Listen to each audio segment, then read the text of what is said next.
It was a busy, bustling day on the island of Sodor. All over the island, steam engines and diesel engines were happily working together.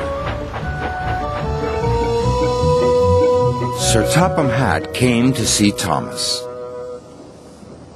"The quarry has an important order to fill," said Sir Topham Hatt. "I need an engine that is both useful and reliable." "I won't let you down, sir," whistled Thomas proudly. But when Thomas arrived at the quarry, he had a nasty surprise. "Oh, it's you," wailed Diesel. "What are you doing here?" "I'm here to help Mavis," puffed Thomas proudly. "Steamies can't help, not like a diesel." "That's not true," said Thomas crossly, and he began working at once. But Diesel was soon up to his old tricks. First, he shunted Thomas under the hopper. "Cinders and ashes," spluttered Thomas. Then, when Thomas let off steam, Diesel sniffed loudly. "What's that horrible smell?" he cried. "Oh, it's just a stinky old steamy engine." "How rude," exclaimed Thomas. "No wonder Sir Topham Hatt is thinking of scrapping steamies." "I don't believe you," huffed Thomas. But he was upset.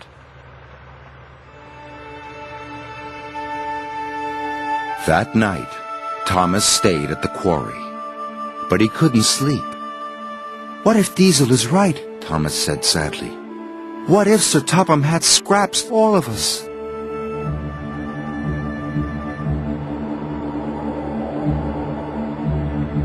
Thomas was worried. The next day, Salty had arrived. "Ahoy there, me hearties! Fresh diesel from the mainland!" After he had been refueled, Diesel's engine started to rev faster and faster. "Ha ha!" he chuckled. "This new fuel makes my axles tingle." "Coal doesn't make my axles tingle," sighed Thomas. "I wish I could have fresh fuel." Even Mavis was excited by the new fuel. "Oh my," she said. Thomas was feeling left out. Soon Diesel was showing off. "I'm the fastest engine in the world," he boasted. "Look at me go!" Suddenly, Diesel's engine coughed. Then it started to splutter. Black, smelly smoke billowed from his exhaust. "I feel sick," wailed Diesel. Mavis started billowing smoke too. "So do I," she groaned. The quarry manager was upset. "It's the new fuel," he cried. "Water must have leaked into the tanks." Soon all the other diesels had broken down. Ari, Bert, and even Salty had ground to a halt. So Sir Topham Hatt telephoned the quarry manager. And the quarry manager came to see Thomas. "You are to collect fresh diesel from the fuel depot." "Right away, sir," whistled Thomas. And he steamed out of the quarry as fast as he could.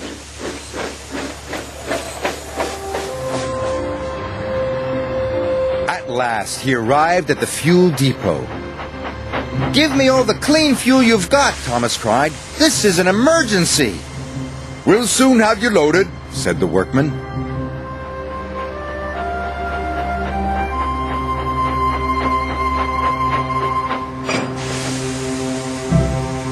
Thomas was soon loaded with trucks carrying fuel drums. The fuel drums were very heavy. Thomas pushed with all his might. His pistons creaked and his wheels squeaked, but he kept on puffing.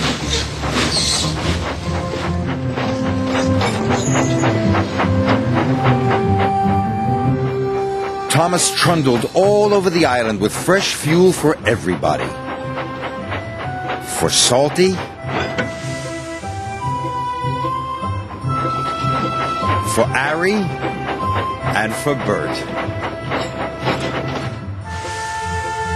Thomas was feeling very tired, but he still had one more delivery to make. At the quarry, all work had stopped. Diesel was as green as a leaf. Mavis was feeling very glum. Then they heard a wonderful noise. It was Thomas! He steamed into the quarry with one final puff. I made it, he cried.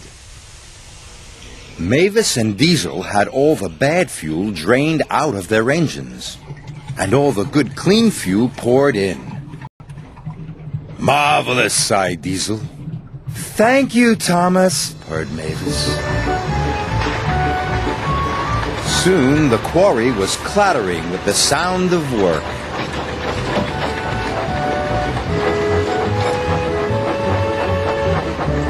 And finally, the important job was done.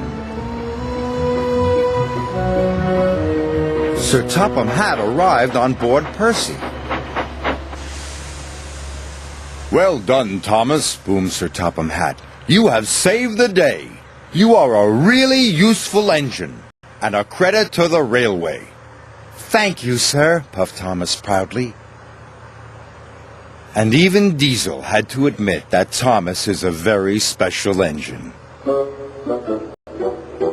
Even if he is a steamy.